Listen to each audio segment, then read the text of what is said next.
Okay, meeting Paul. I don't know what to do today, but I want it to be something he wants to do.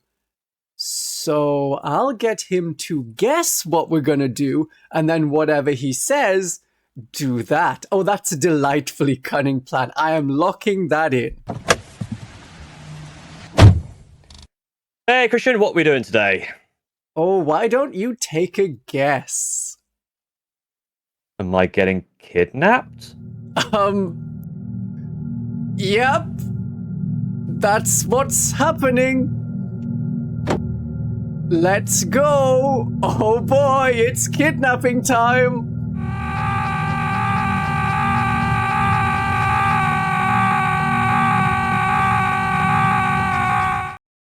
Welcome to Blood Bold. I am Paul is bad at stuff, and joining me today, I don't know why I'm saying joining me today, it's I am always your here. channel and your podcast. And it's also your castle. So anyway, it's Christian.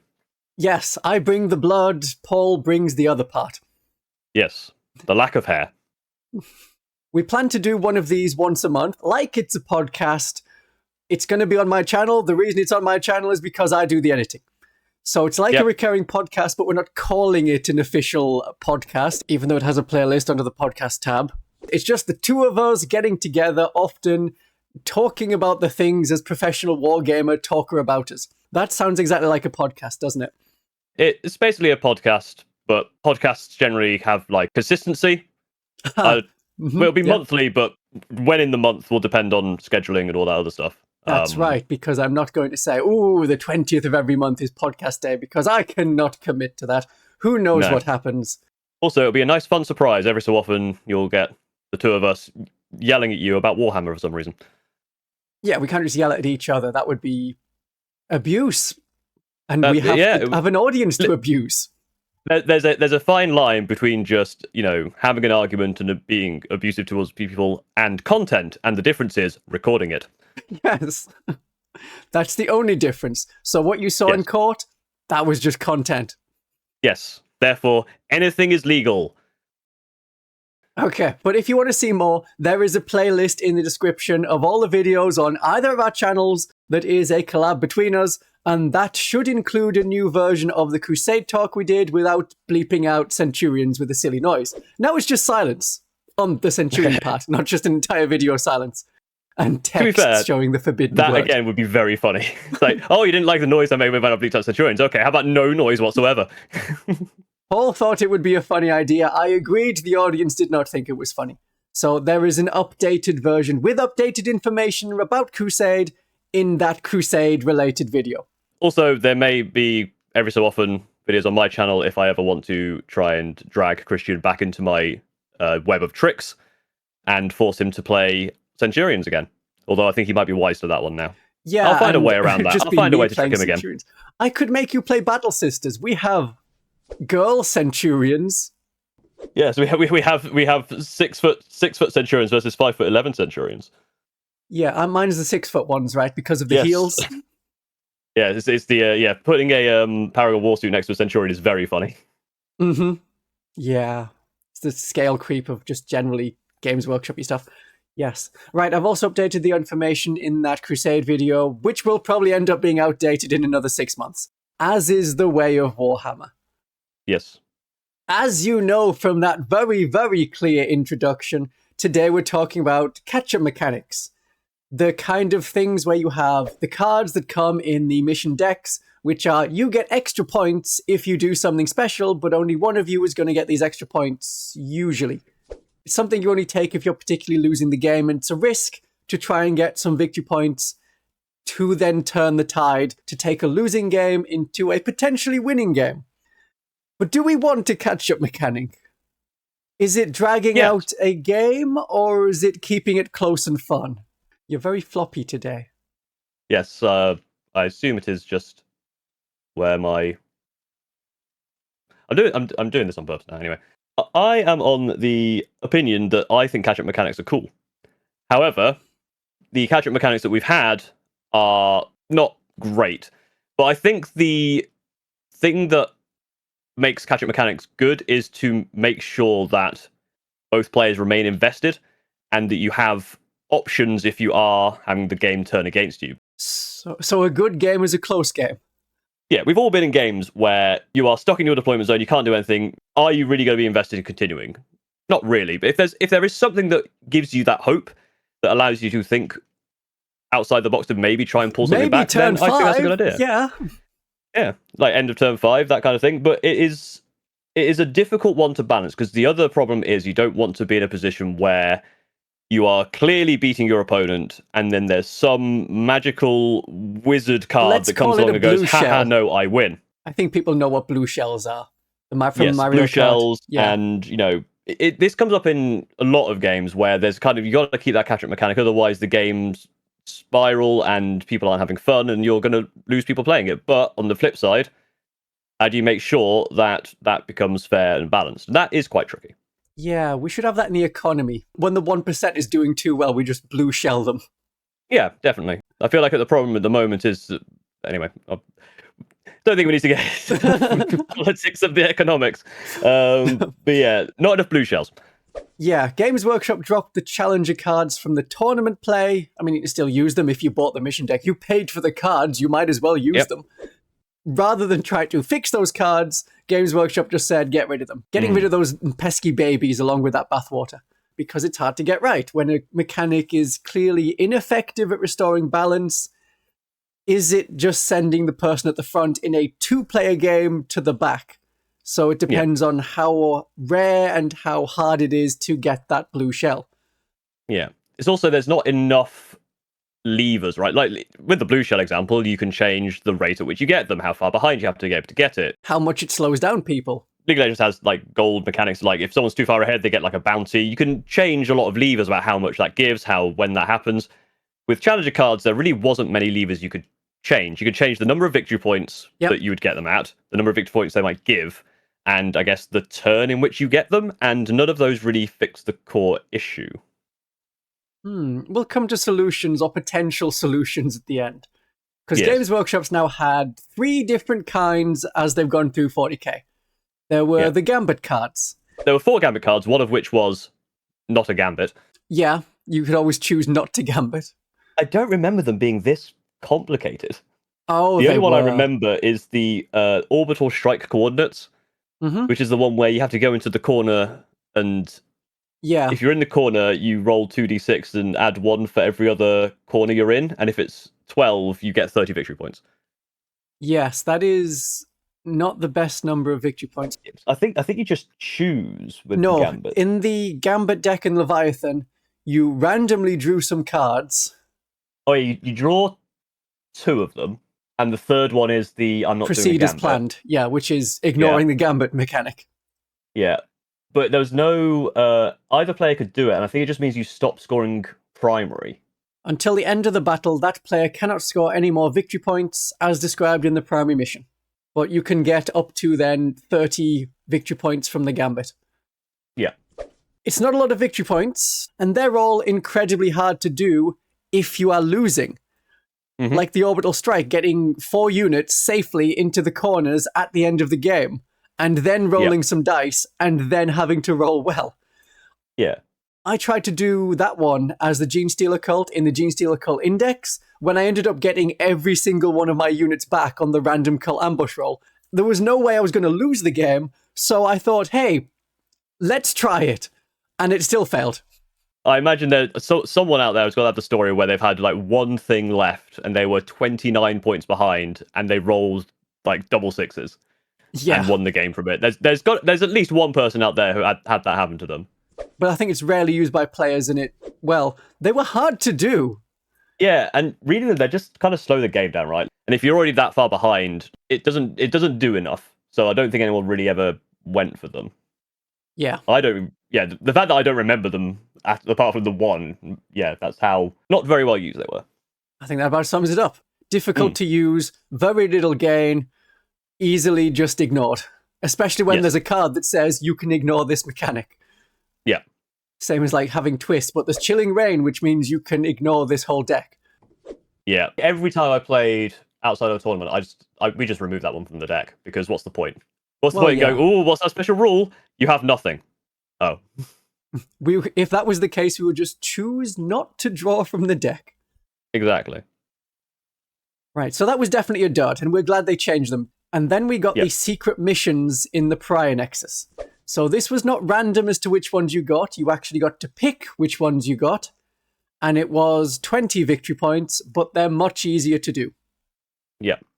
Also, it's a specific trigger on these, rather than being either of you can do it in the third round. You have to be behind on primary to be able to pick one. At the end of the third battle round, starting with the player who has the second turn, if your primary mission is less than your opponent's, then you can choose to do a secret mission. And then they did change these as the game went on. So in the fifth battle round, you couldn't score any more victory points from the primary mission, but otherwise, you could continue to score the primary mission. You weren't locked out in battle round 4. Whereas the Gambits were like, you get nothing. You are done. You lose. Good day, sir. Exactly. You can't score more than 20 on the primary mission, though. That's the other thing. You have a cap on it. So you can try and get to there, and then the secret missions give you another 20, so you'll only ever get a max of 40. You'll never get to the 50 you can get if you continue the primary. So you can still lose, but you're maybe playing a game where you're going more for secondary missions initially and then killing the enemy. Yeah. Basically, if you don't think you can get at least 20 on the primary in the last 3 turns, you'd probably try a secret mission. Yeah. Most of the time I had like 25 victory points on the primary already, so I was like, it's not worth throwing it all on one particular thing. I think I'll be able to get maybe 15 in the last 2 rounds anyway. Yeah, the issue with these ones, though, I think, is that they kind of require you to not be losing that badly. They don't do a good job of kind of being a good catch-up mechanic, because some of these are, you control 3 or more objective markers that are not within your deployment zone. How are you doing that? That's hard to do. That's all of the ones in the middle. You have to wipe out your enemy to get that. Or your warlord has to be within range of 1 or more objective markers in your opponent's deployment zone. If you're losing quite badly, you might not have a warlord. And one of them is battle line related. You might not have battle line. You can sort of make your army around the idea you were doing this. Gene Stealer Cult players did. War of Attrition especially, when you have so many neophytes and acolytes. You focus on killing the enemy's battle line, you know you're going to win the War of Attrition. Yeah, I did lose to someone based on the command insertion one, the warlord one, because he had Angron. Who came back alive. And just went, okay. Canis Rex. Plonk. Or Battle Sisters used to do the command insertion. If you're in the Hallowed Martyrs, you have Resurrection, so you can bring Morven Val back. So a second time, she can keep going towards the enemy deployment zone. The worst one of these, though, is Shatter Cohesion, which is there are no units from your opponent's army on the battlefield, or every unit or your opponent's army is battle shocked below half strength, or more than 3 inches away from objective markers. So what you're saying is you're winning. Yeah, you need to wipe out the enemy. If you were winning but somehow lower on primary victory points, you could take this card and just get 20 for tabling your opponent, or you could just not do this, and if you're going to table your opponent anyway, just continue the primary. You score at the end. Oh my, there's no one left around. Well, let's see. I'll get 10 to 15 victory points in turn 4 and 10 to 15 victory points in round 5. It was a better idea. Yes. Better executed, but still not cooked enough. Not quite there. I think it was hard to judge if you would succeed rather than giving you more time to just do the primary stuff. I think it was easier if you already knew, oh, I have killed all of the enemy battle line and I just need to keep my own units alive. But it needs a lot of pre-planning, and I prefer to always just keep on scoring primary. Because you are still capped at 40. It's not a real, you're going to win with this comeback mechanic, because your maximum score is ending at 90. 10 of those points are painting, so it's 40 from primary, half of that is from this secret mission, and then 40 from secondaries. So you still need to be really good on the secondaries, and someone who just can continue to play the game will get about 50 on primary and about 40 on the secondaries. I found it was easy to forget when you have to do it, because it's once per game at a particular time. It doesn't save a lost game, whereas in like Crusade games, if I've been playing the Crusade Armageddon at the moment, I can just abandon the primary mission, try and get some experience points on my units, and do the strategic goal of my faction at this moment, like keep the enemy out of my deployment zone or get into corners. And I don't need to roll dice afterwards to make it work. Exactly. That is the one thing with the mission decks, is that because there's no secondary goal, right? The goal is to get the most victory points. Just got the new Drukhari Codex, reading through their Crusade rules are awesome. My 1-day 3-game event isn't going to care if I've taken over half of Camera. There's no secondary achievement here.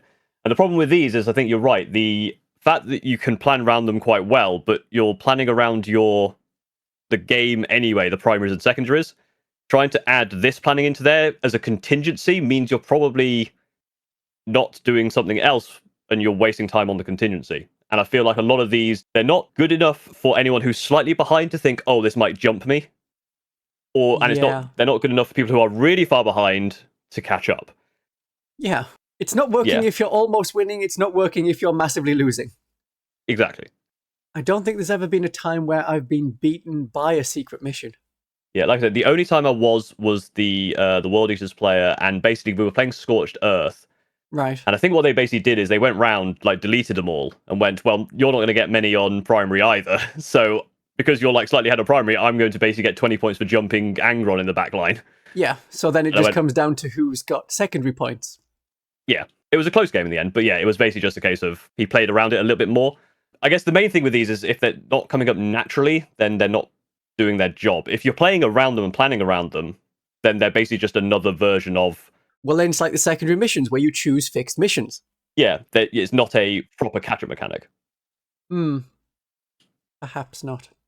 So then we got the third one, which is my favourite one in the 2025 to 2026 mission deck, and that's the Challenger cards. Ooh. Yes. They finally learned that they should probably look over at Age of Sigmar and basically took Spearhead, but kind of didn't. I would say kind of is about right, because the way it works in Spearhead, your secondary missions and the Challenger like stratagem are on the same card. So it's not like a tertiary thing that only some people get. It's you can have a boost to your power if you want to keep on like killing the enemy or moving quickly to score primary, or you can just do this alternate, relatively easy to do secondary. Yeah, sounds like, if those who probably don't know Age of Sigmar and stuff like that, it does sound like, because the Challenger cards have a mission which gives you victory points, or a basically free stratagem that allows you to do something special. In Spearhead, the difference is there isn't any other missions. Like, if you had those stratagems attached to the secondary mission deck, you pull Sabotage, you can either do Sabotage or the stratagem. That's what Spearhead is like. So is there no primary mission? I can't remember. There's the primary missions in Spearhead are literally just like holding 1, 2 and stuff. But right, yeah. So because everything's worth like points. 1 point, it's not 5, 10, 15, and then these are worth 3. It's like 1, 1, 1, 1, 1, 1. Right, okay. So primary and secondary are the same rough point score. Exactly, yeah. Well, it was an interesting idea to try and implement them in 40k. I like them. I know people didn't like them for match play, but I also play asymmetric missions and incursion missions, and I use twists when not at tournaments. We discard the twist if it gives you a supermassive bonus to one side, like 3d6 charges, and draw another one. Having +3 attacks on all of the Warlord weapons is my favourite. You get really cool hero people.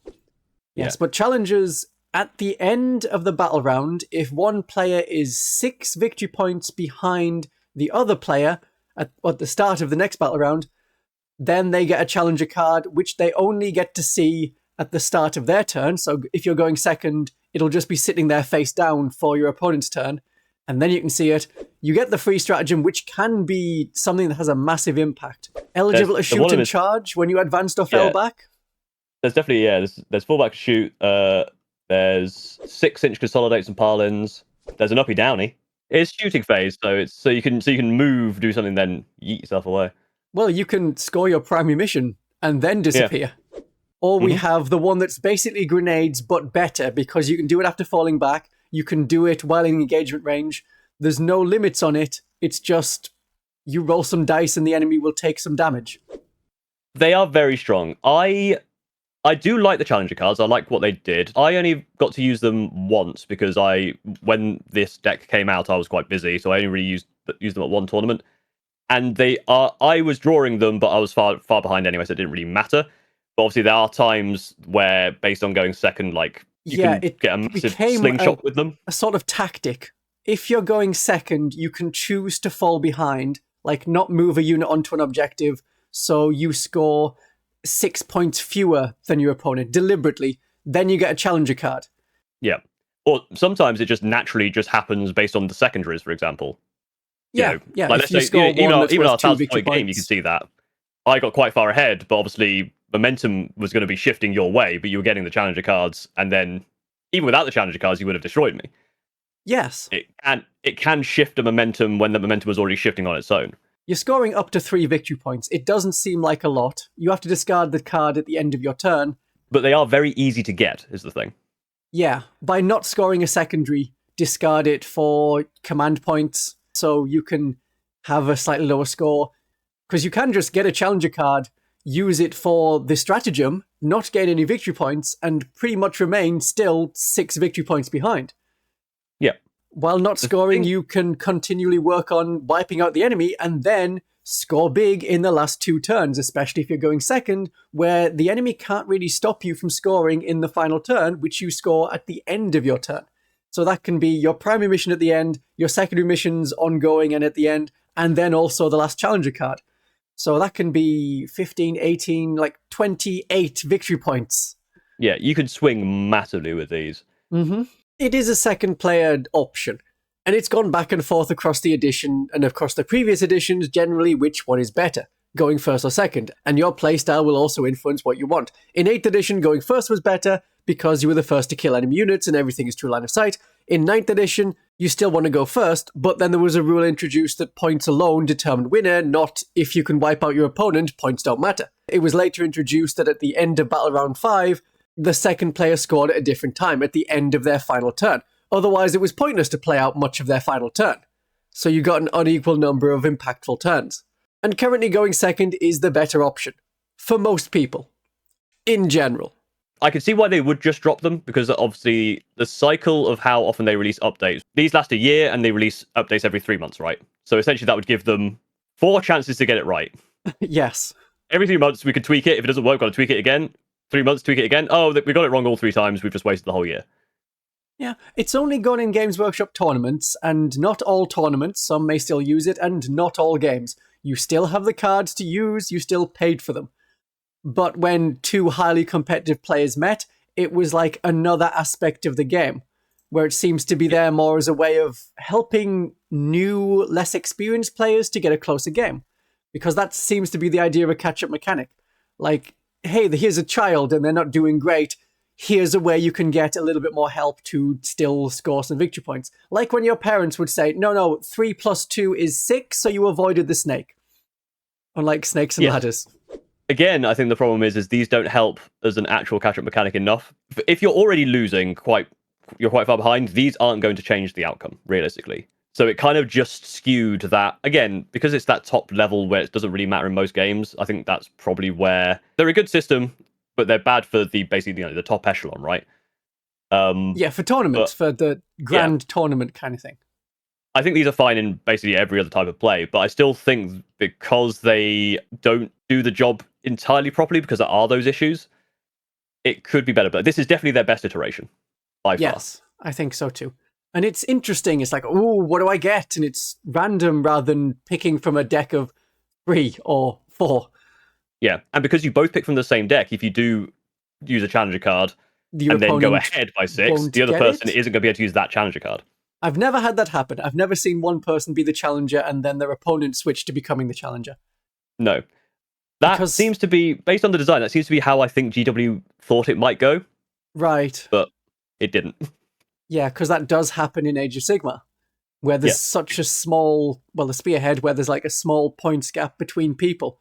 Whereas in 40k, no, one person tends to start scoring well and maybe it switches, which is kind of what happened in our game. I was getting challenger cards, though I didn't need to plan for it.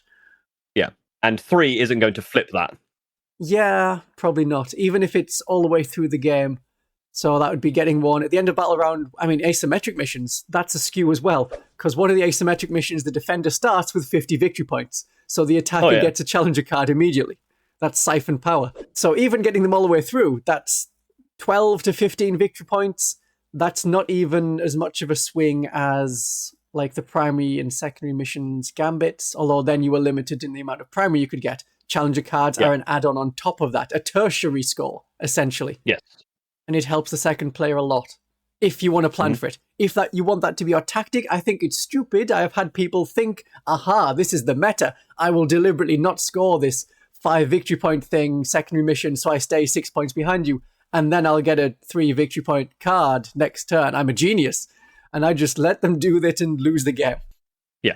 That, I think, is one of the other issues, and this is something that isn't Warhammer specific, but it is something where someone coming in and going, oh, I've seen this as a thing, I'll try it, and then it completely backfires. It makes the system start to unwind when people are trying to do that, and it starts to cause more confusion, and people start to get into their own head about it. Similar with looking at stuff like, the people who net list and go, oh, I'll see what won the LGT. Oh, it's this weird list that no one uses apart from the one guy who's won it 3 times in a row. I'm going to try using that. Oh, I'm losing really badly. Yeah. When a mechanic does that and it starts to skew, I guess, the meta game, that is also a bit of a problem. Then you've also got, like, if it was Mario Kart, oh, I'm in 7th place. I'm going to try and get into last place because then I get the super speed boost, which only the 8th player gets and the 7th player doesn't.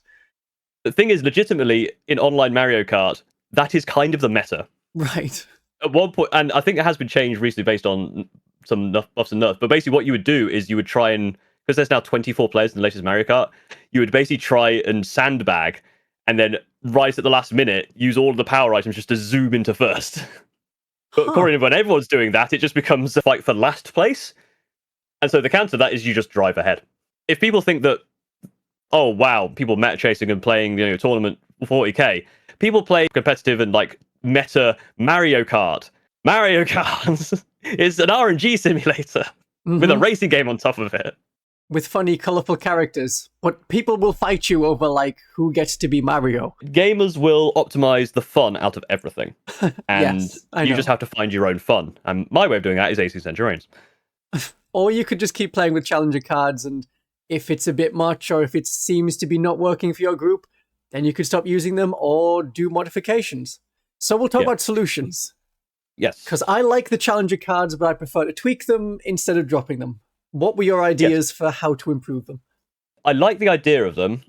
And this is the one where I think there are things you could tweak to make them a bit better or a bit more like interesting and balanced. Like you could tweak the number of victory points you get. More or fewer victory points?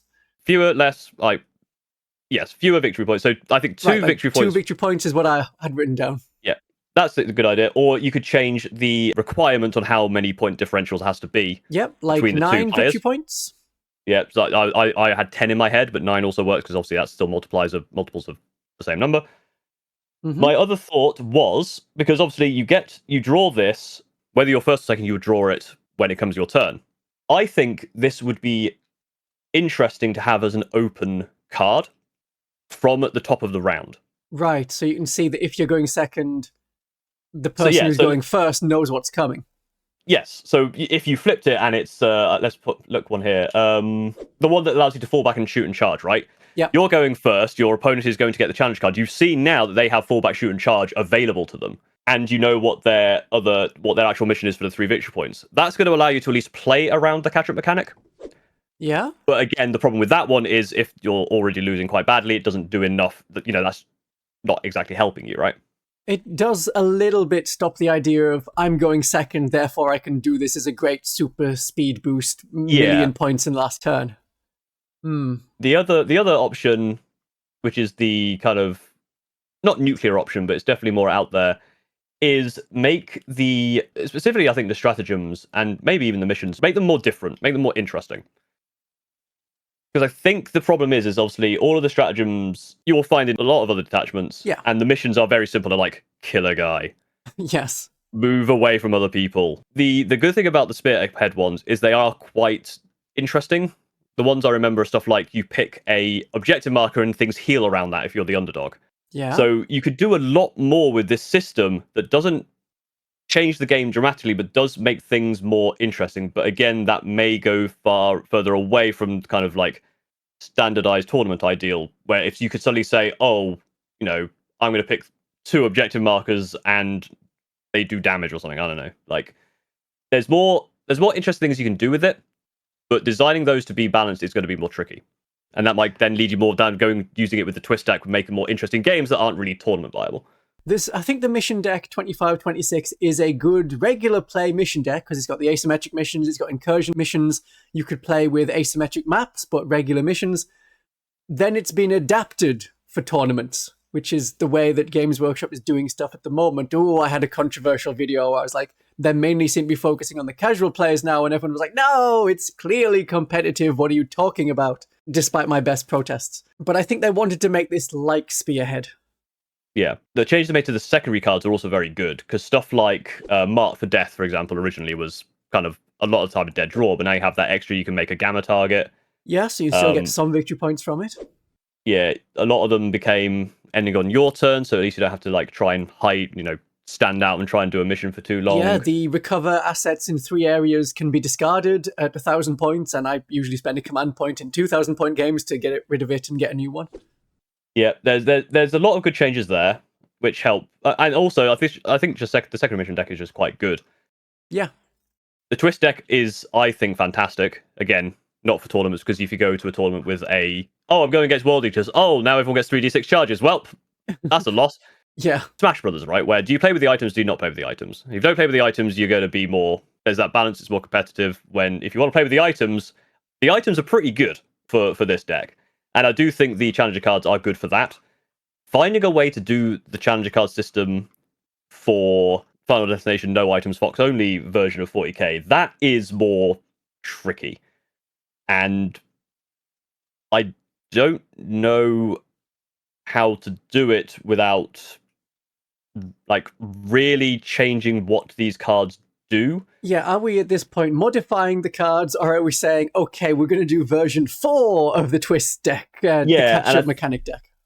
Yeah, and I think modifying the cards, you could probably find at some point the sweet spot between the number of points that they give or the number of points that you have to be differential before you get them. I had some more ideas along those lines. Have a bigger points difference, like 10 victory points instead of 6 victory points. But then you risk having a game mechanic that doesn't get used, but I suppose it shouldn't turn up in close matches anyway.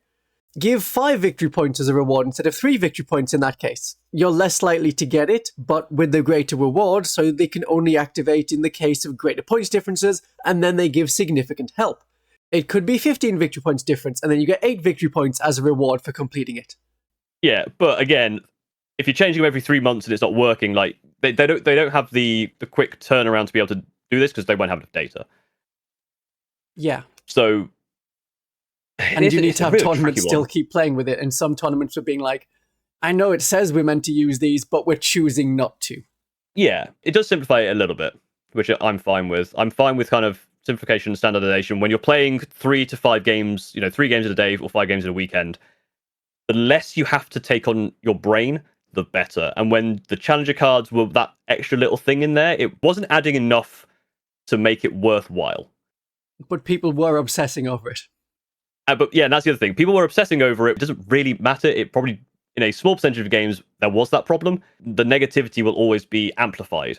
And when the opinion of the general public, once that opinion has swerved, then people are going to start using it as an excuse and start over-exaggerating, and that's going to cause tension, blah, blah, blah, blah, blah. So... You can see why they got rid of it. I do think catch-up mechanics do have a place even in the most competitive thing. One of the complaints I saw, or I still see, is like, there's no place for these kind of catch-up mechanics. If you're playing a competitive game, it's you versus your opponent. If you're winning, then you're just winning, you're just better. It's like, well, no, because the problem is it's a dice game, right? There's already an element of randomness. RNG that's already a catch-up mechanic, technically, is, you could just suddenly roll really hot. Well, in theory, the dice should average out. Yeah, but it could be that the dice turn, and the dice average out over an event, right? Like, I reckon all of my dice that I rolled in my last 3 games probably averaged out about correct. But if I'm rolling all my 1s on my 2+ saves and all my 6s on my explosions... Yes. Low for saves, high for leadership. That's how it used to be in Warhammer Fantasy. That's the problem, right? A catch-up mechanic isn't really that much of a problem, because I also think it allows people who want to play what they want to have more of a chance if they know that there is... Because if they're going to go in there and just get stomped by whatever's the most meta thing, right? Without having any sort of way that they could lean back on potentially catching up with a mechanic. Instead, you can take your lore-accurate Imperial Guard company. Yeah, I do agree that it is a very, very tricky thing to get right, because we can see from the first two iterations that having just a big block of points at the end doesn't work. But this iteration with the smaller points does work, but also I think it's the stratagems are probably too powerful as well, because I was thinking remove or lessen the stratagems. If you're making a points-based catch-up mechanic, make it based on points. Like, if you made Renewed Focus only reroll wound rolls of 1, if the grenade was the opportunistic strike, was you only roll 3 dice instead of 6, and it has the same grenade limitations, like no falling back, no advancing, not in engagement range. But Tyranids and Necrons can actually use it. Well, they could have spent the time to make them more unique, and that makes it a more interesting mechanic. Because at the moment, it's a stratagem that you may not have access to. Like, fallback, shoot, and charge is one I have access to now, but that was one of, like, if I ever drew that when I was playing Vanguard Spearhead, that's a sudden, like, oh, you've charged by 6 Centurions, well, you die now. Or it's moving through walls. That's common in, like, vehicle detachments, but not in other detachments. Yeah. If these are more unique, something that no one really has access to, that becomes a more interesting choice, and it becomes a more interesting mechanic. And stuff that interacts with the battlefield as well, like, you know, being able to pick an objective and have that be a source of power or a source of a problem. Yeah. Something that just doesn't... Something that allows you to manipulate the game without having such a massive amount of power, like, but something that's still quite interesting. What about moving an objective D6 inches? Ooh. Something like that would be extremely cool. This is mine now because I have just enough people in range of it and you don't. That's something you could do again at the start of a battle round before, like, instead of the start of a player turn. Yeah. The other one I like from Spearhead is the underdog mechanic, because what that does is when you draw it, it's like, this happens, the underdog gets a better bonus. But the underdog mechanic is on the twist cards, and you draw a new twist card every battle round. That's also interesting because it means that whether you're winning or losing, there is still a benefit you gain. It's just the person who's losing gains a bigger benefit. Yeah, and that's fun. That means it's something that people will like. Oh, I got something from this twisty thing that happened. Yeah. That is a good.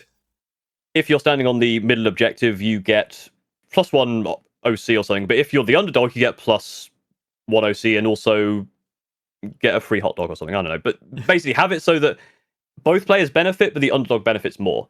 I think that's actually one of the mechanics from 10th as they designed their attachments that I really enjoy, is that there's always like you get this, but if you're doing it with the correct like keyword thing, you get a better one. You see that in Space Marine detachments. You do not see that elsewhere. Like, the penitent host of the Repentia is you get nothing except if you're penitent. There's some of the Drukhari ones are quite good, where it's like, if you're this, but if you're the witch cult, you get this. Right. Especially in the new one. Like, they have started to do that a bit more. Yeah, there's some stratagem things, yes. You get to reroll wound rolls of 1, but if you're near a Tyranid unit, you get full rerolls to wound. Yeah. Yeah, those kind of mechanics I think are really, really good. And I think having more of that in the mission catch-up mechanic would work, where you go, you have this, but if you are the challenger, you get this benefit as well. So, for example, that renewed focus, let's say you pick an objective, and if you shoot anyone that's on the show, you get reroll hits of 1. If you're the challenger, you have to hit of 1 and rerolls of wound to wound of 1. That was a really bad way of speaking. Obviously, that would be a very weird one, but that's the kind of thing I think would make the challenger cards better, would be having the underdog gain a little bit of bonus, but both people have that bonus. Yeah. Or have a small bonus, and then obviously there's the victory points bit as well. But then would you still want to draw one of them at the end of every battle round, or for the start of every subsequent battle round, or would you wait until battle round 3? Because I was thinking an option for the challenger cards is wait till battle round 3. Then it's like the gambits and the secret missions. One side is actually ahead and not a few points difference after the first turn, which isn't a good time to check for overall winner. And at most you're scoring 9 extra victory points under current scoring rules. Yeah, I think that would be the best system. I think is wait until towards the middle of the game, and only draw them if there is a challenger. If there's no challenger, because one of the things with the with Spearhead, which I don't like so much, is it goes, if there's no underdog, roll off. Right. What happens when you are suddenly again, that's the momentum thing, right? If you just manage to catch up, you with the underdog, you've just managed to get your foot back into the game. Next round, neither of you is the underdog. Suddenly the person who you were just trying to catch up to becomes the underdog and just kills you again. It reminds me of 3rd edition 40k, where if the combat was a tie, you would roll for moral high ground. And that meant that you could win the combat and sweeping away an enemy unit and charge something else. Yeah. So there's definitely a bit like Spearhead, but not Spearhead. Yeah, the challenger system makes sense. I like the challenger cards. It's just what they put into the system could be improved. I like the idea of there is a bonus, or you can get some victory points, but the things they put into those two categories are not very good, because some of them they're either too easy or too powerful, and it's that kind of and previously middle they've been ground too difficult area and too little impact. So we've gone either way. Yeah, that's the thing. I think if these were a 9 victory point swing, then I think you have to actually do a bit extra work, right?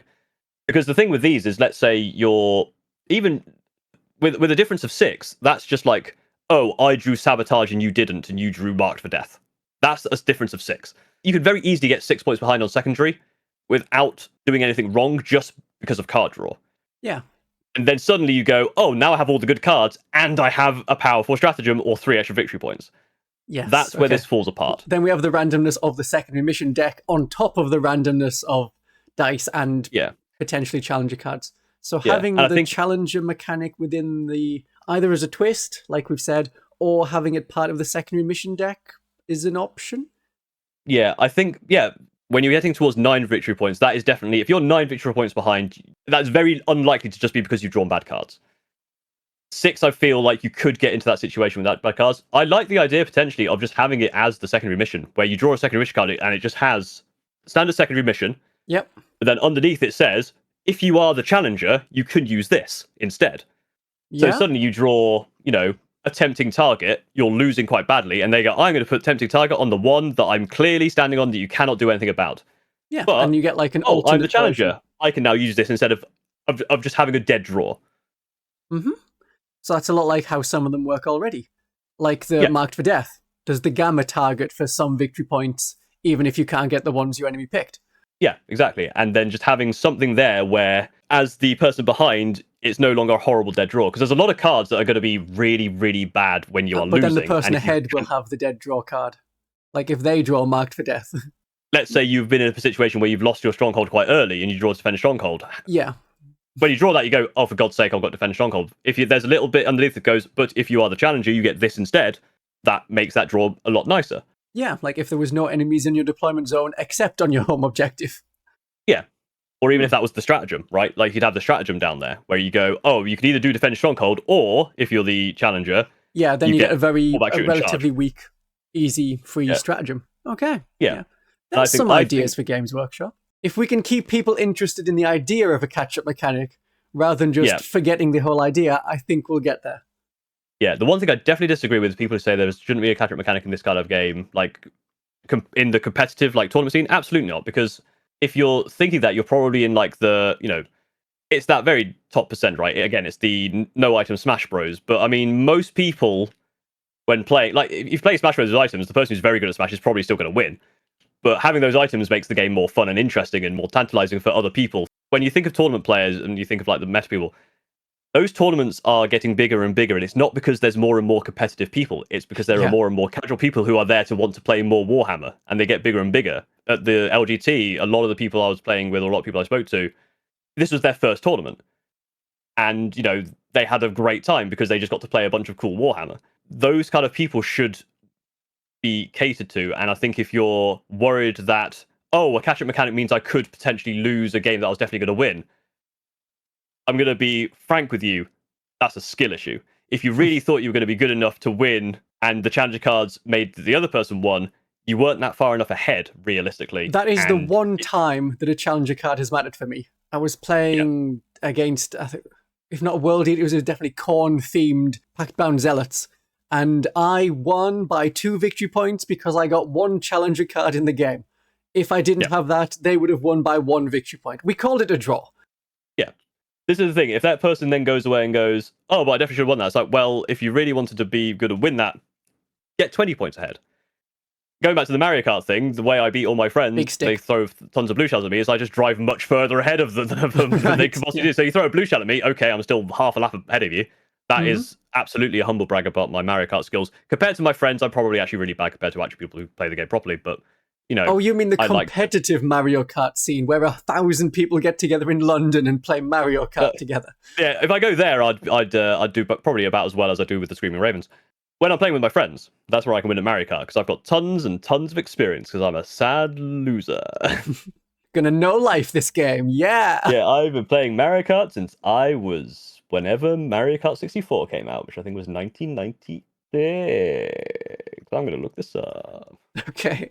How old were you in 1996? Like 5? I was 6. Okay. So yeah, I guess. Oh god, don't like the idea that I've been playing Mario Kart games for nearly 30 years. Well, that's a good existential crisis to have.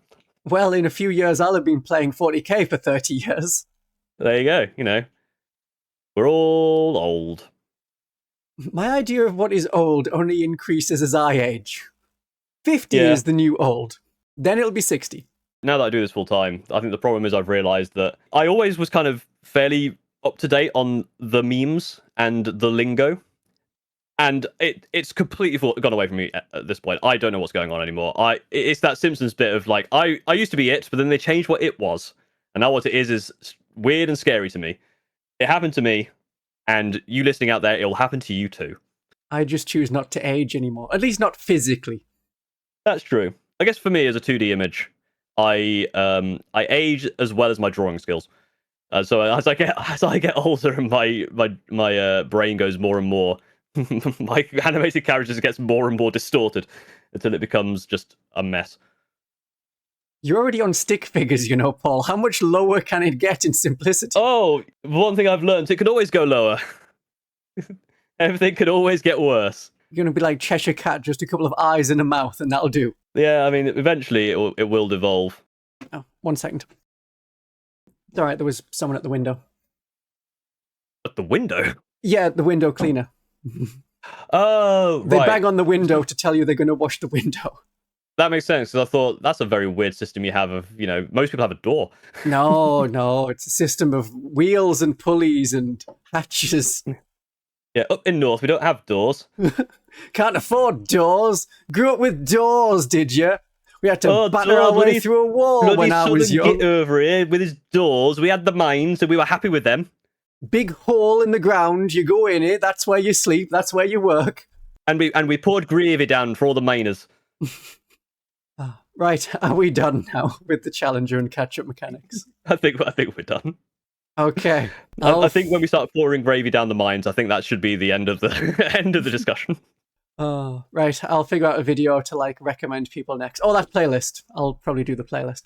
Just recommend them just a completely random, ducks walking in a park. I feel like I'm just coming into this that you're here with okay, here's what we're going to do. Here's the schedule. We're going to talk about this, and I'm just here just throw bees at people. But yeah, how did I end up as the straight man, considering everything? Yeah, I do like how it's I'm the vampire. I live in this. It's this weird stick man goes, I'm a nutter. I'm just going to make stupid ideas and see what happens. Life's weird like that. I'm full of good ideas. Sorry, I'm full of ideas. Right, here's the playlist of all our adventures together, or 1 hour of ducks, swans, and geese on a lake. Let me know which one you pick, and have a great day of 40k.